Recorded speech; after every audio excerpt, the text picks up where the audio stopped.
So why dry fire? Well, number one, I believe that dry fire is 80%. I want to say at least 80% of building your skills to becoming a better shooter, right? Another reason, well, not all of us have the funds to go and train, a couple of thousand rounds a week, right? So dry fire practice is the way to go.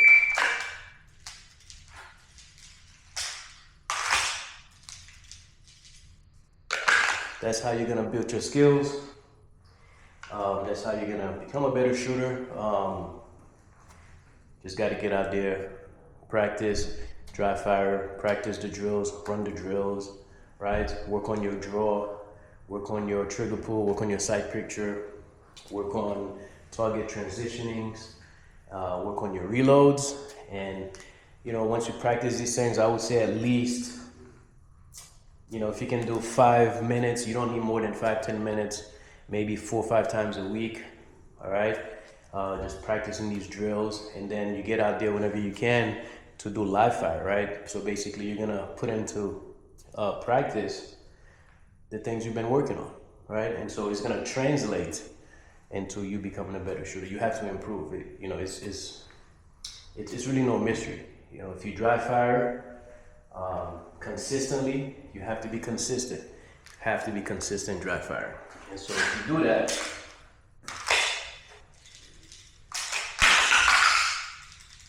you will become better. Dry fire, let's talk about it. So first thing, you want to be safe, all right? You want to make sure that the firearm is unloaded, it's clear, all right? No magazine in the firearm. You want to make sure whatever magazines that you're working with, they are empty, all right? Absolutely no ammunition in the room where you're dry firing, all right? So you want to be safe. Safety is always number one. Pick a spot in your house. Like in my case, I have my garage set up. This is a pretty safe place for me to do all my dry fire practice. So let's talk about grip, right? How do we actually grip? So you want to make sure, first of all, you get a very high purchase on the firearm. So like the webbing of your hand as high as possible on the frame here. All right. Index finger or trigger finger resting on the frame. Then you want to bring your support hand rotating forward with your thumb facing forward, and you want to fill in this gap here. This is where you're going to be applying pressure, right? So you're going to fill in this gap, wrap your hands, the rest of your fingers around, and then you're just going to rest your thumb on the side, on the frame, right? So this would be a decent grip, and you also want to be applying good pressure when you present, right? You're gonna have a good grip. So nice pressure here, and you want to have a decent amount of pressure. So basically what you're looking for, if somebody was trying to yank the firearm from you, they wouldn't be able to, right? I see some people shoot and their grip is kind of loose. You want your grip to be tight. You don't want to have a death grip on the handgun, but you do want to have a nice grip, tight, good pressure with your support hand. That's gonna mitigate the recoil.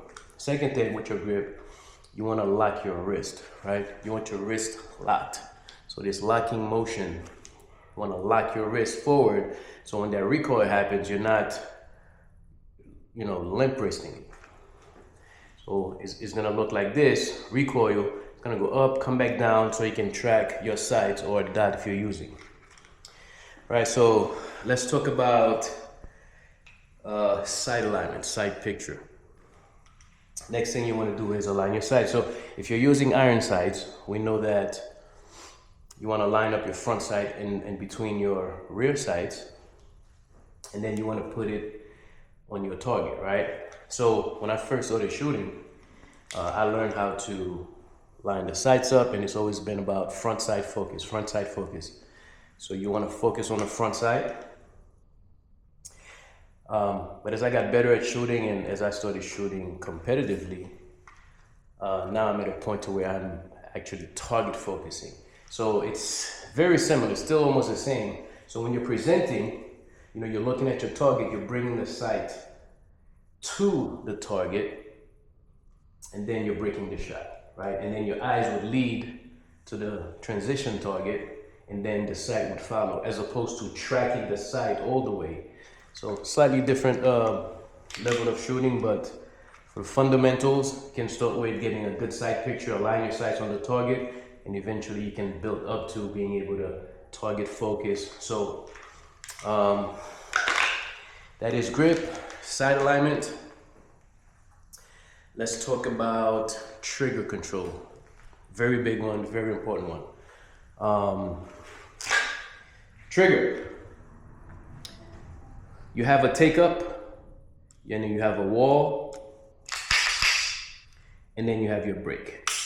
So essentially when you're shooting, okay, in your dry fire practice, which is gonna translate into live fire, you wanna get familiar with your trigger. You wanna learn how to control that trigger. You wanna get used to your take up, and then as you get your sight picture, you got your sight on target, then you break your shot straight back. And the idea with trigger control is that anytime you squeeze the trigger, you don't want to disturb your sights. Whether you're using iron sights or whether you're using a red dot, once you have your target acquired, okay, you're on target, at that point you want to be on your wall, very steady, and you want to break that shot straight back. You want to squeeze that trigger straight back as to not disturb your sight. So it should look something like this. Boom, right? On the wall, on target, boom. That muzzle should not be moving. And, it takes time to get there. It takes time to practice. A lot of shooters, they tend to yank.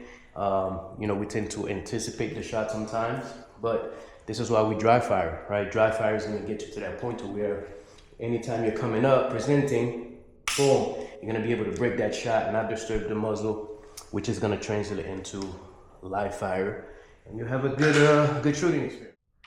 All right, so now once you have a decent grip, you're starting to get used to your sight picture, right? So when you present, you're aligning your sights, you're acquiring your target, and then you're getting better with the trigger control. You're pressing that trigger, you're not disturbing your sights.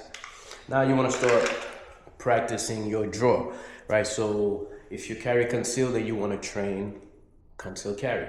Whether you carry appendix, 3 o'clock, however you carry, that's how you want to train, that's how you want to practice, that's how you want to dry fire, right? My case, I train both ways because I do carry conceal and I do shoot competitively. So for the most part, I'm training for USPSA matches and so on. So you want to practice your draw. What does that look like? So pretty straightforward.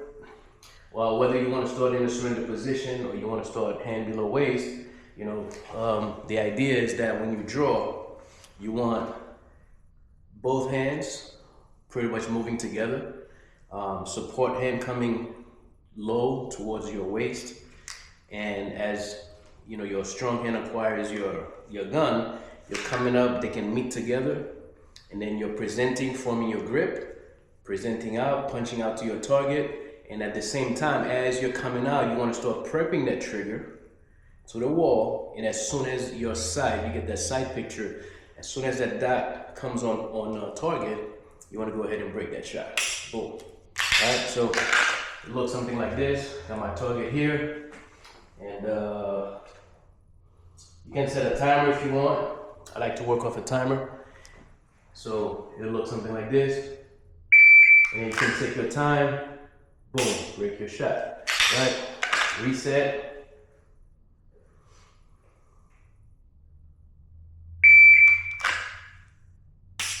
Right?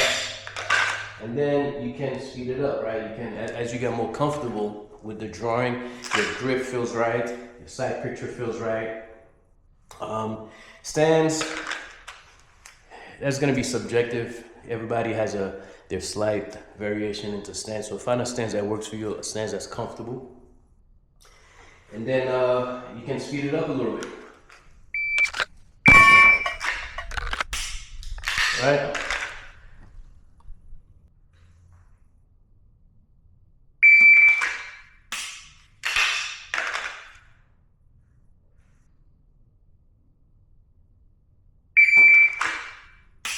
So now once you got your grip feeling good, you got your drawer feeling good, your trigger pull, you know, you're getting better with the trigger pull, you're getting better with the sight alignment, with the sight picture, the more you dry fire, right? So now you can work on target transitions. So for example, oh, as a matter of fact, target transition with trigger control. So it'll look something like this. I have a few targets here set up, and as you come up, you draw, put 2 rounds in a target, and as you're squeezing that trigger, right, you want to do it in a way that you're not disturbing your sight. You're not disturbing your sight picture. That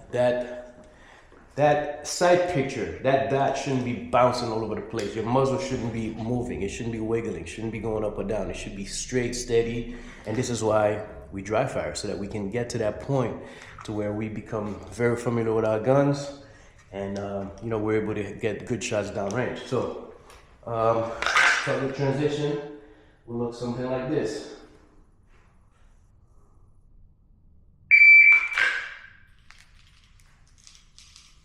All right.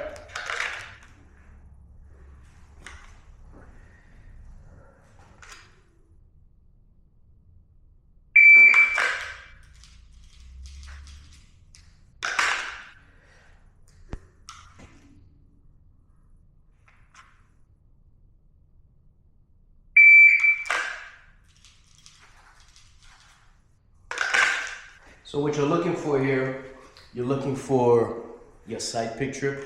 As soon as you present, you want to be able to build that muscle memory so that your sights can align perfectly on target every time.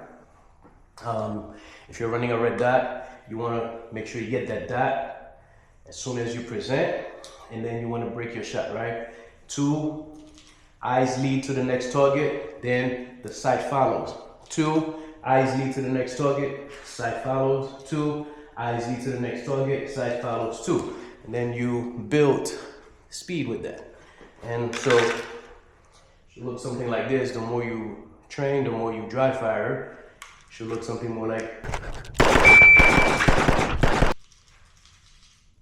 All right. Next thing we want to work on in dry fire drills is you want to work on your reloads, right? So once you got your grip feeling good, you got your sight picture, you got your trigger pull, right? Trigger manipulation, trigger control, your draw from the holster, you worked on target transitioning.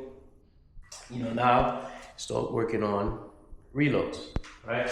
So you gotta remember, always to be safe, never have ammunition in the same room. Always double check, make sure that your firearm is always clear, all right? Find a safe place in your home or any, you know, wherever you decide to practice, and always double check, make sure that your magazines are empty, okay?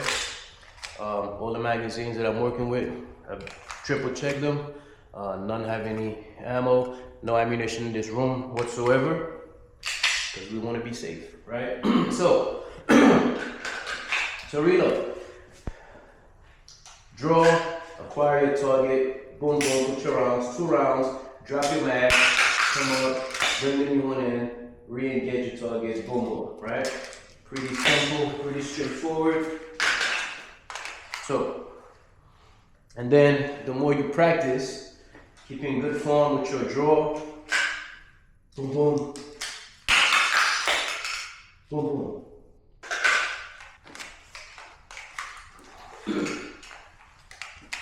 And then you can start speeding it up, right? The more you get comfortable, the more you want to speed it up. So it could look something like this.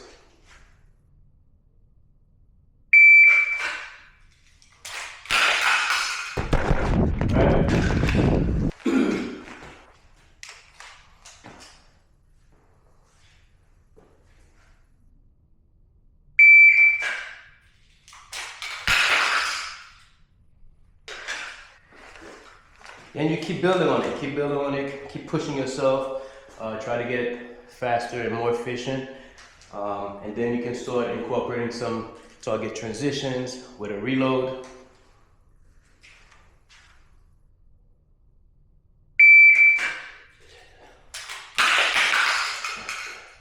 Right?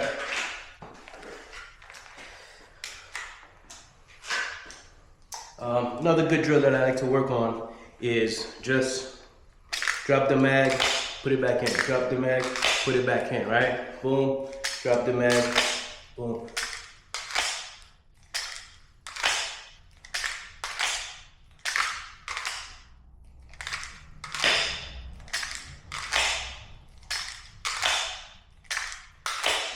It helps build that muscle memory that when you come here, drop your mag, bring it back in.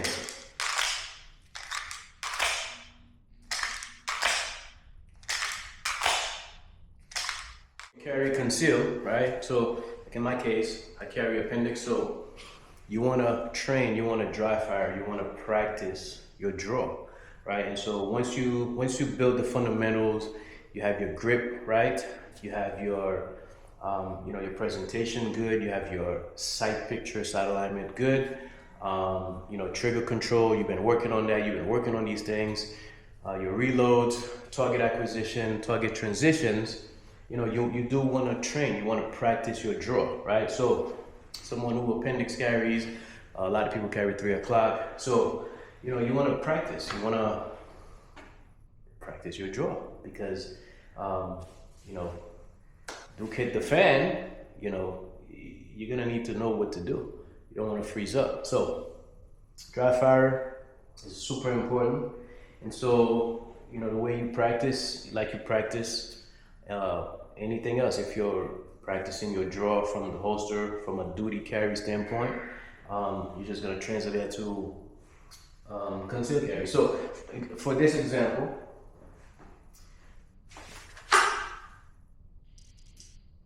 right?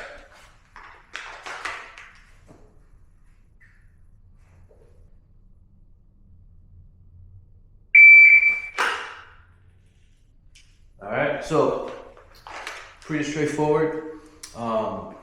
You want to get used to the lifting up your shirt, right? And at the same time, handle your handgun, and then presenting. Making sure you have a good grip, and that muscle memory is gonna get you to a point to where every time you present, that sight picture is always gonna be there for you. You're not gonna need to look for sights. You're gonna be focusing on a target, and you're bringing those sights right up to your vision, your eyesight. Boom. And at that point, all you're doing is breaking your shot. Bang, bang, bang, bang. Right? So, you want to dry fire and practice. Practice your draw. Train your draw. Practice it. 5-10 minutes a day, you're gonna get better, right?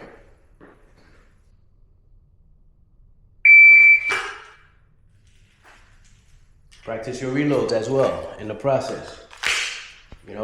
Get comfortable and familiar with what you carry. So, super important, guys. So another good thing with dry firing, another thing that you need that I definitely recommend. All right, get yourself a timer. Get yourself a shot timer. This is the packed. This is the packed shot timer. It's a great tool. It helps you build speed, helps you know where you're at, where you stand, and so. Great investment, great tool. Highly recommend it to incorporate into your dry fire practice and also into your live fire, right? When I first started out shooting competitively, my draws were slower. My first shot on target was slower. I was somewhere around, I want to say 2-3 seconds or so. With dry fire, live fire, and also with the timer pushing me, now I'm down to sub second from the holster, from the draw, hitting first shot on target sub 1 second. So I still have room to grow, to improve, and I'm still working on it. But the timer definitely helped a lot. So I highly recommend you guys getting a timer.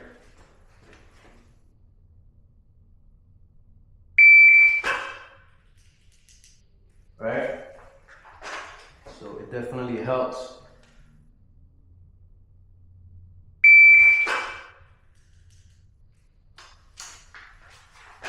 and practice, train, practice with what you have.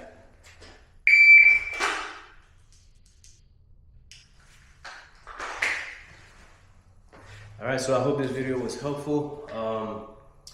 If it helped you guys in any way, like, consider subscribing. Let me know if you guys want to see other videos. I'm always shooting, I'm always training, I'm always practicing. I'm actually kind of getting ready for my next USPSA match, so looking forward to that. Be safe always, and see you on the next one.